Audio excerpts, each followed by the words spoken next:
Hello, beautiful souls. I'm Tara Green, and this is a place where I share about my metaphysical journey as a tarot and palm reader. So I have this sacred path cards, the discovery of self through Native American teachings. And I've had it sitting on my shelf for a long time, and I haven't really given myself permission to explore it very much because there is a lot of judgment on the internet about cultural appropriation and closed practices. So, in regards to that, I want to explore this deck and talk with you all about that a little bit. So this is illustrated by Linda Childers, and it is by Jamie Sams. It says here that these are so developed by Native American medicine teacher Jamie Sams. This is something that was developed by a Native American who wanted to put the sacred path cards into text, which is so powerful and amazing to think about. Okay, so like perhaps Native Americans didn't have written language in the past, and now there is a written language, and at a time that's more important than ever, in order to keep culture alive and to honor culture, to respect it, to to speak the truth about it. And if somebody's culture is beneficial, if it is sacred and divine, why wouldn't we want that culture to become the new dominant culture and to be shared? If there are superior aspects about this spirituality or whatever practices for that matter in any culture, if they are beneficial and superior and they enrich people's lives, wouldn't we want those to become the practiced thing? And so it says on the back here, Native American studies. So I look at this and I recognize, like, this is created by a Native American who wanted to share these Native teachings that have been helpful for themselves, to help them discover themselves. And they put this in a format and wanted to share that with the world. And when we receive these Native American studies, these teachings, it's an opportunity to learn through the creations of a Native American who practices spiritual traditions that are beneficial for themselves, that they want to share with others. So yeah, I haven't really worked with this deck. To be honest, the reason why I feel is that it just leaves this kind of ick feeling in this, like, kind of just lack of interest. Like, I don't want to do something that people are upset about. It's just a natural thing. So if I don't already, like, I have my own natural interpretations of things I've received, whatever spiritual path that I have cultivated out of thin air after my Christian background, that I have, like, discovered myself. I have that, but the fact that I live in the Americas and I am on this land, it's like, it makes sense to want to understand the history of this place and the teachings of this land. This is the living animistic organism that I am a part of. I am part of this microorganism. I was, born on the Americas, I suppose. So that's where I originated from. And it's all that I've ever known. And my culture is, it's so interesting to think about my own culture, my history, how different my parents are from one and the other. Having a mother that came from Slavic orphans who were refugees after World War II, who were concentration camp survivors. So having a history there that is just like, I hardly know anything about it. Where anyone came from past my grandmother, they were slaves. They were genocided. Their culture was, there was wars going on, and they had to flee for their lives. So, yeah, I mean, I really actually love and resonate my heritage and spiritual traditions that I've discovered through like Slavic folklore and mythology and whatnot. And anywho, back to this deck. Even with I love my own heritage and I'm super grateful, and like that is primarily what I've been inclined to, absolutely. And this has just sat on my shelf, and I've just, it came to me, and I haven't really spent time with it because of the ick factor that I get about people getting upset about cultural appropriation. It's just such a turn off that I think it's natural to be like, okay, well, I don't want to like get too into that practice, because it sounds like from a lot of people that it's a closed practice, and that these people do not want other people practicing it, other people, as in like people of a different racial or ethnic background, apparently. And when I actually break the logic down, and I'm like, whoa, that, when I think about it, I'm like, okay, you want to exclude someone from a certain practice because of their racial ethnic background. Like, I'm pretty sure that's like the literal definition of racism. I'm just coming to this realization myself. So like that was a first organic thought that I had just thought. So like, pardon my authenticity right here, but I'm just kind of like exploring this with you right now. And so these sacred path cards, like, I just think that like it's great to support a Native American creator who created these sacred path cards and wanted to like share their traditions. And I'm curious, like, I know that even in Native American spirituality there might be a lot of like Christian undertones, because Christians have been on these lands for a while. And so I think that like, just like with my cultural heritage, like my mother's side that I mentioned that is Slavic, I don't know exactly. I think my grandfather's Russian and my grandmother is from some other area that I don't remember the exact names of. But apparently it changed names because of wars, so like the countries don't even like, they all have new names. So anyway, but my point here is Christianity came and took over their culture as well, and there was indigenous folklore and whatnot in Slavic traditions, and there was indigenous folklore in, many other ethnic backgrounds of Europeans, basically all of even Western European, like Eastern European, Western European places. They all at one point had earth-based spirituality that eventually was kind of like overtaken by the Christians who came through. And so about that, there is nothing new under the sun. And this is biblical wisdom right here, coming in, speaking of that Christianity. Nothing new under the sun. I love reading that. It's a beautiful passage, that whole thing. Anywho, about that, there is nothing new under the sun. And there have been spiritualities that were earth-based, and there have been people who have been colonized or whatever, like by the Christians, by the Romans. It's happened time and time again.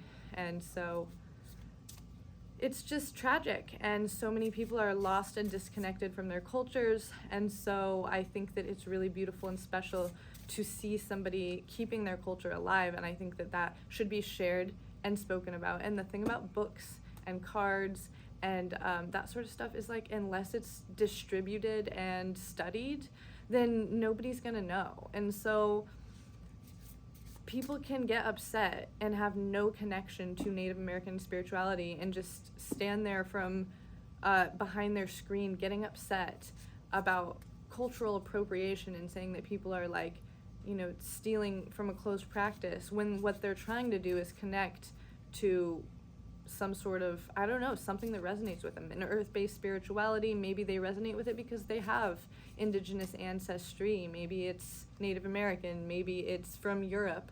Maybe we all have a common ancestor, perhaps. Maybe there is a creation story that involves us all having a common ancestor, and maybe we're not so different.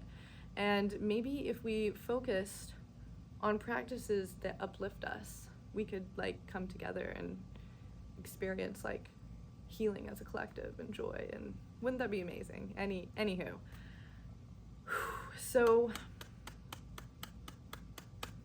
I would love to see like if somebody created sacred path cards that were like Slavic folklore sacred path cards. That would be amazing. I mean, I personally haven't studied it quite enough to make that myself. Maybe one day. I would love that. I would love to be able to like know my my heritage enough to be able to do this. But this person clearly did. They studied, they did their work, and they have cultural preservation, which is so beautiful. I just want to mention that my grandmother that I was speaking of, both my grandparents actually, they were illiterate. That means they did not know how to speak, they didn't know how to read or write. They could speak in several different languages, but they didn't know how to read or write. So the ancestral wisdoms, if they had any passed down to them, I think my grandmother was orphaned at a pretty young age. Things were really brutal and like people died back then. And so without knowing, like she wasn't even able to write things down, you know. And I think that is a similar story here in the Americas, that people didn't necessarily have written language and they couldn't write things down to preserve their culture, and or you know, if it's being stomped out by the oppressing dominant culture, you know, like that's an interesting thing, because then we need to come and question again like this concept of cultural appropriation or cultural sharing or cultural integration or whatever. So sacred path cards. I'm gonna burn a little white sage, because that is the sage that grows in the Americas, and actually it grows better in like South America, more so Central America. Not necessarily South, Central definitely. I've seen it all over there. And I know farms and tribes that I've read about source it from like Southern California, usually. So, just allowing this to cleanse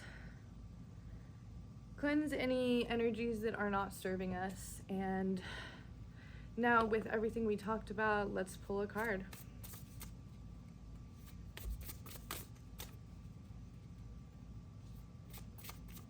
Woo! Okay, a few of them came out. I don't know if I'm going to do all of those, but I'm going to start with Vision Quest. Seeking, finding. Okay, so this seems super relevant, and I'm just going to, you know, I'm going to look at the guidebook at some point and just see what they say about this. But from my understanding of a Vision Quest, this is like kind of communing with God and like going into nature. Perhaps maybe you're fasting, or you're going on some sort of journey. Maybe you're on a medicine journey with plant medicine or something. Vision Quest, maybe this could relate to like rites of passage and age. And so the image here, I see this person kind of like, to me it looks like they're speaking to God, and so they're on a vision quest, seeking, finding. And I really resonate with that energy right now, because I'm seeking and I'm finding, and I'm like exploring this deck, and I'm giving myself permission to seek and find and be like, wow, okay, I want this person's culture to stay alive, so I want to learn about it. So Vision Quest, I'm seeking, I'm finding. And then I see peyote ceremony come up. I have not personally partaken in this medicine, but I do have a peyote cactus growing right over there. So I don't know a lot about this. New abilities, it says. New abilities, I do know a little about a different cactus medicine. So if they're anything alike, I think it is the same, like mescaline or whatever. This bird, I'm not sure what this bird means, so this is something I would have to look into, but I'm just taking a quick look and just feeling what these are saying to me. So peyote ceremony, I'm gonna have to learn about that. New abilities. So whoa, that kind of speaks to itself, new abilities. If I learn these things, then it will increase my abilities. Field of plenty, ideas, needs, manifested. 38, field of plenty. that looks delicious and abundant and beautiful and like such yummy harvest, lots of squash, field of plenty, ideas, needs manifested. This feels like a personal reminder to eat well and take good care of the body, because supporting the body supports the mind and the ideas, and meeting our needs allows us to manifest. So that is what I'm getting from that. Coral, nurturing. Coral, perhaps this is coral from the sea that's being used as a piece of jewelry. This is something I would have to look into. It is the number 13. That's a pretty beautiful sacred number. Covens often were in 13, so that's my own symbolism and heritage coming into play. But nurture, coral, I feel like that super speaks to me personally. It's super wild because coral is actually a name that I considered naming a pregnancy that I ended up miscarrying. And 13 is also the death card in the tarot. And so, you know, death, rebirth, miscarriage, nurturing, mother archetype, that just speaks personally deep to me on so many levels.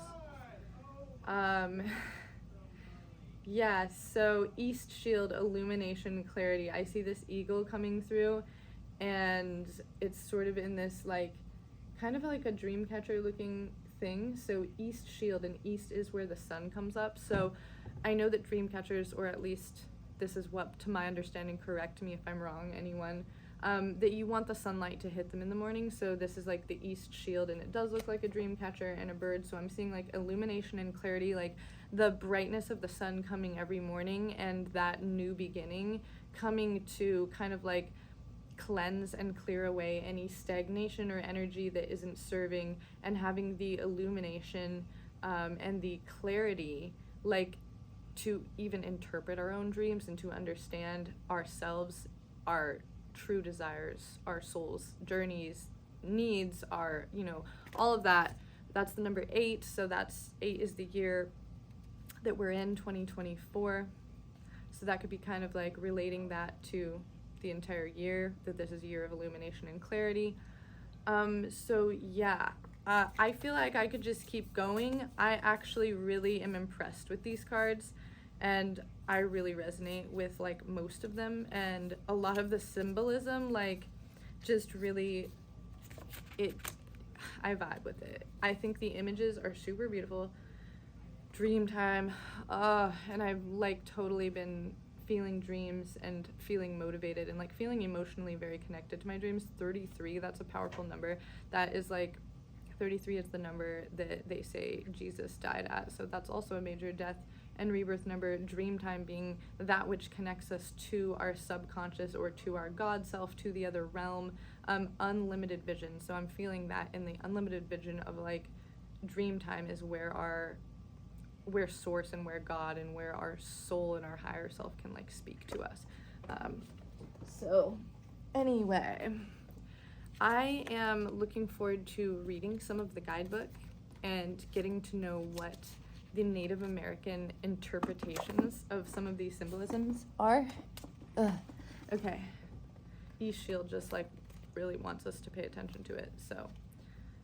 Ooh, and I just found sacred space, and that's so beautiful. Sacred space, it shows a child with like a circle of rocks around them and respect.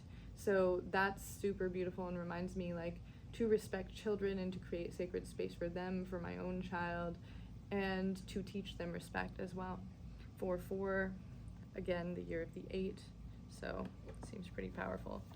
So basically, I want to just say that after deciding to open this deck and face any hesitations, I actually feel really like this is a very valuable deck that enriches my life, and I like am like, wow, thank you for writing these down. These are actually really resonant, powerful cards. Let's take a look at this guidebook. Yeah.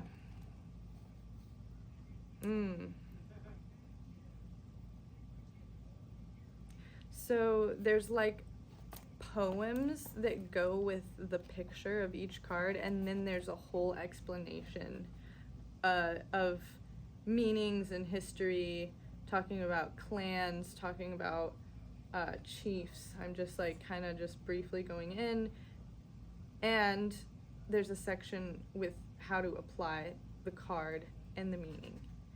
So yeah, coral was one that came up, so I'm just gonna read the poem that's on coral. Red coral, please remind me of the blood of all my kin. Each of us has feelings that reflect the joy within. May I nurture my own needs, then learn to share in turn the love that is my essence, the heart that in me burns. Wow. And like, as I was saying, like the blood of my kin and what I had said about the coral card, like that's super resonant. This just is so beautiful, and I love this book, and I'm just, yeah, I'm a huge fan. Like, I'm really liking this. Yeah, and I feel grateful, and I feel really grateful that this creator decided to write down their cultural practices and spirituality and share that in a way that I can use. And I'm grateful for that, being somebody who is native to the Americas, as in me originating here and being born here. And yeah, if you would like to know more about my heritage, let me know in the comments. I would be happy to share with that. Probably will make a video on that at some point. And if you've used this deck at all, I'm curious if you're interested in getting this deck or another deck made by a Native American creator. I have some listed on my website in the Native American category. They are created by Native American artists, so their work is something they want to share. They're consensually sharing it with the world so that you can study and help keep their culture alive and actually support it. And truly, like, that feels so beautiful to me, to be able to like honor that. And so thank you all for watching, and if you enjoyed these cards, if you have any thoughts, please leave some comments. Make sure to follow. My channel is relatively new at this point, so appreciate any follows or shares or any discussion, even if you are one of those haters who's like gonna be upset with me for burning my white sage and reading off of this deck and like appreciating this person's story and their history. And I think that we all deserve to be appreciated. And yeah, and I wanted to let you know as well, if you'd like to get some white sage that was grown by Native Americans in Southern California that would like to sell their sage and support them in this like society that kind of like money's useful, I guess. So they want to actually do something that they feel in alignment with for their job, so they're growing white sage to share this amazing spiritual healing tool. And you can find that on my website. So that's tarotandpalm.com. Hope you enjoyed this video. Thank you for coming along this journey, and I look forward to sharing more metaphysical journey experiences with you.